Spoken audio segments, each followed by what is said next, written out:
Innal hamdalillah nahmaduhu wa nasta'inuhu wa nastaghfiruh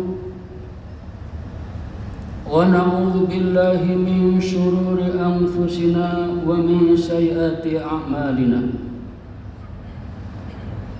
Man yahdihillahu fala mudilla lahu wa man yudlil fala hadiya lahu. أشهد أن لا إله إلا الله وحده لا شريك له وأشهد أن محمدا عبده ورسوله فأصلي وأسلم على محمد وعلى آله وأصحابه أجمعين أما بعد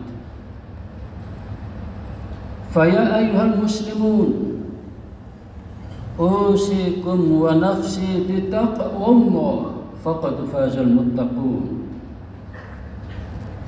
قال الله تعالى في كتابه الكريم أعوذ بالله من الشيطان الرجيم لقد كان لكم في رسول الله أسوة حسنة لمن كان يرجو الله واليوم الآخر وذكر الله كثيرا. صدق الله. Ma'asyiral muslimin, jamaah Jumat rahimakumullah. Saat ini kita sedang berada di bulan Rabiul Awal. Kita sudah mengenal betul tentang bulan ini, yaitu bulan yang cukup istimewa. Karena pada bulan ini pernah lahir manusia yang sangat unggul, manusia yang sangat istimewa, manusia yang luar biasa. Orang itu adalah Muhammad Rasulullah Sallallahu Alaihi Wasallam. Para jamaah, tentang keunggulan, keistimewaan Nabi Muhammad Sallallahu Alaihi Wasallam ini ternyata tidak hanya diakui dan dikagumi oleh kaum muslimin. Banyak sekali orang-orang non-muslim yang terpaksa juga harus mengakui dan mengaguminya, terutama mereka yang telah membaca riwayat hidup beliau atau As-Sirah Nabawiyah. Para jamaah, orang-orang ini banyak tinggal di Amerika, di Eropa, dan juga belahan dunia lain yang sebenarnya mereka bukan muslim tetapi mengakui keunggulan dan kehebatan Nabi Muhammad SAW. Di antara mereka itu adalah seorang profesor yang bernama Michael H. Hart. Orang ini pernah menghebohkan dunia dengan menghasilkan penelitian yang kemudian dibukukan menjadi sebuah buku dan terbit pada tahun 1978. Buku itu diberi judul 100 Ranking of the Most Influential Persons in History. 100 ranking orang-orang yang paling berpengaruh dalam sejarah. Sebanyak 100 orang, nomor 1 sampai 100. Dan yang sangat mengejutkan para jamaah, Michael H. Hart ini orang Katolik berkebangsaan Amerika Serikat, tetapi dia rela menempatkan yang nomor 1 itu adalah Muhammad Rasulullah, Rasul dan Nabi kita itu. Dalam buku pengantarnya itu dia katakan, mungkin sebagian pembaca penasaran, bertanya-tanya kenapa saya menempatkan Muhammad ini pada ranking yang pertama. Para jamaah, Beliau tetap dengan pendiriannya.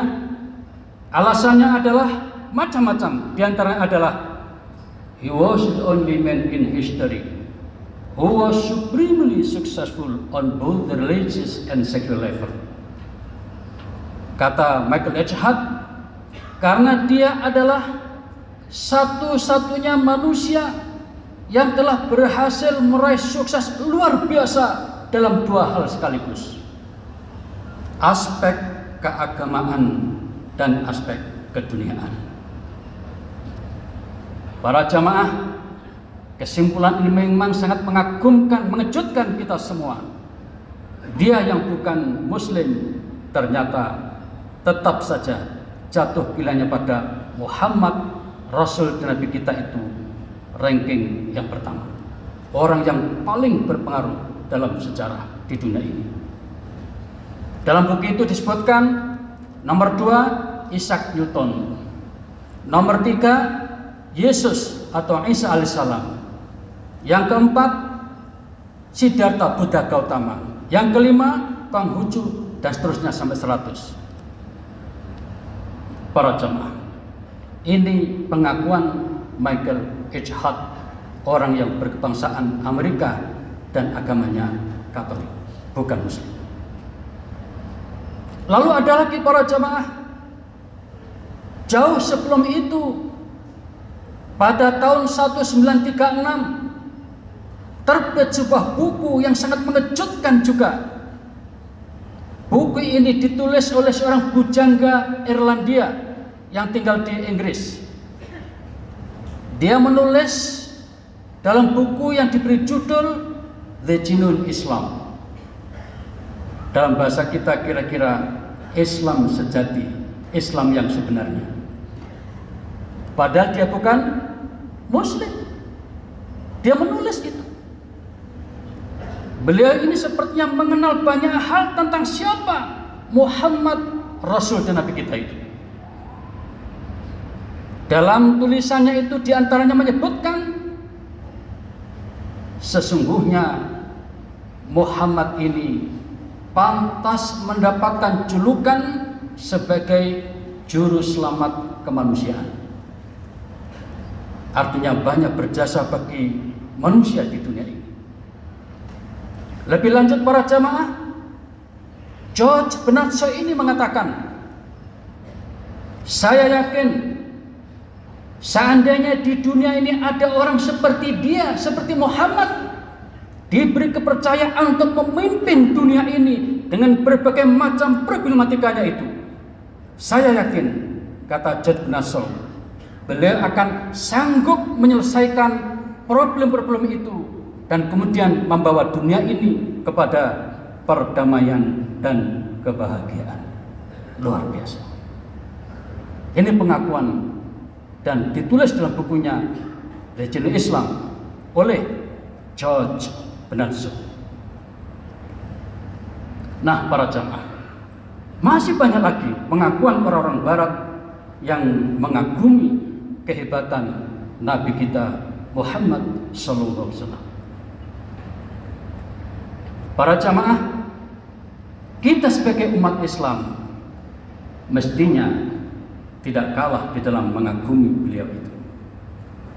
Itu sebabnya maka boleh kita katakan wajar jika umat Islam ketika ingin menunjukkan rasa syukurnya itu setiap bulan Rabiul Awal menyelenggarakan peringatan Maulid Nabi dengan beragam acara atau caranya. Nah, para jamaah, kita juga tahu orang-orang sekitar kita ada yang menyelenggarakan peringatan Maulid Nabi dengan ceramah-ceramah. Mungkin juga ada yang dengan kajian-kajian, seminar-seminar, bahkan mungkin juga dengan pentas budaya Islam. Tetapi yang penting sesungguhnya adalah bukan merayakannya, tetapi mengenang beliau dengan mempelajari akhlak yang mulia dan ajaran-ajarannya. Para jamaah, Insinyur Soekarno atau Bung Karno dalam sebuah acara peringatan Maulid Nabi sekitar pada tahun 1963, dan sampai sekarang masih ada video yang viral itu. Beliau dalam sambutan peringatan Maulid itu mengatakan yang cukup kritis tentang penyelenggaraan peringatan Maulid Nabi. Beliau diantaranya mengatakan, kita sekarang merayakan Maulid Nabi. Apa sebenarnya yang kita rayakan? Bukan sekedar dia itu dulu Nabi, bukan sekedar Muhammadnya, ujar Bung Karno. Yang kita rayakan sebenarnya adalah ajaran konsepsi agama yang dia berikan kepada umat. Diberi oleh Tuhan via malaikat Jibril kepada Rasul meneruskan lagi kepada umat, kepada kita ini. Oleh karena itu, kata Bung Karno, jikalau benar-benar engkau cinta Muhammad, jikalau benar-benar engkau merayakan Maulid Muhammad bin Abdullah, jikalau benar-benar engkau merayakan Rasulullah yang punya maulid, maka kerjakan apa yang dia perintahkan, kerjakan apakah agama yang dia bawa, kerjakan sama sekali agar kita benar-benar bisa berkata, kita telah menerima daripada agama yang dibawa oleh Muhammad sallallahu alaihi wasallam. Luar biasa. Artinya apa? Bung Karno ingin ketika umat Islam menyelenggarakan Maulid Nabi itu jangan hanya berbangga-bangga, bergembira, tetapi ada yang lebih penting, yaitu mempelajari ajaran-ajaran yang dibawa oleh beliau, sekaligus tentang keteladanan dalam kehidupan sehari-hari. Para jemaah, itu sebabnya maka kita boleh mengatakan silahkan mengadakan peringatan Maulid Nabi, tetapi cermati, perhatikan dengan baik apa kira-kira manfaat dan faedah ketika kita bisa menyelenggarakan itu. Yang terakhir, para jemaah, banyak sekali ajaran-ajaran yang telah disampaikan oleh beliau kepada kita. Jika kita membaca Al-Quran 30 juz, banyak sekali ajaran bisa kita dapatkan. Apabila kita membaca hadis yang jumlahnya puluhan ribu, bahkan mungkin ratusan ribu, lebih banyak lagi ajaran-ajaran yang bisa kita dapatkan dari beliau. Pada kesempatan khutbah Jumat kali ini, para jamaah, satu hadis saja kami sampaikan. Dalam sebuah hadis sahih riwayat Abu Dawud, hadis nomor 4086, diterangkan di situ, pada suatu saat ada orang desa yang bernama Abu Jubair bin Sulaim datang kepada Nabi, lalu minta nasihat. Ya Rasul, tolonglah saya ini diberi nasihat, apa sebaiknya yang saya lakukan. Para jamaah, saat itu Nabi bersabda, la tasubbanna ahadan, jangan sekali-kali menghina, mencela, meremehkan siapapun. Saya ulang lagi sabda Nabi, la tasubbanna ahadan, jangan sekali-kali menghina siapapun, jangan sekali-kali mencela, meremehkan siapapun. Para jamaah, semenjak Abu Jubair mendapatkan nasihat seperti itu, setelahnya dia mengatakan, aku tidak pernah lagi berani menghina siapapun, orang merdeka, budak, bahkan kepada hewan pun aku tidak berani menghinanya. Para jamaah, satu ini saja, andaikan kita bisa mengamalkan dengan baik, luar biasa. Ingat, dalam kehidupan yang sekarang serba carut-marut ini, begitu banyak orang, begitu mudah orang menghina orang lain. Berbeda partai, berbeda ormas, begitu mudah menghina orang lain. Padahal Nabi mengingatkan, la tasubbanna ahadan, jangan sekali-kali menghina, meremehkan siapapun. Para jamaah, itulah yang bisa disampaikan pada kesempatan khutbah kali ini. Mudah-mudahan kita diberi kekuatan oleh Allah Subhanahu wa taala, kekuatan iman, diberi kesehatan lahir batin, diberi kemudahan untuk meneladani kehidupan Nabi dan mengamalkan ajaran-ajaran. A'udzubillahi minasyaitonir rajim. Laqad kana lakum fi Rasulillahi uswatun hasanah liman kana yarjullaha wal yawmal akhir wa dzakarallaha katsiran. Barakallahu li wa lakum fil Qur'anil Karim wa nafa'ani wa iyyakum bima fihi minal ayati wa dhikril hakim wa taqabbala minni wa minkum tilawatahu innahu huwal ghafurur rahim wa qul rabbighfir warham wa anta khairur rahimin.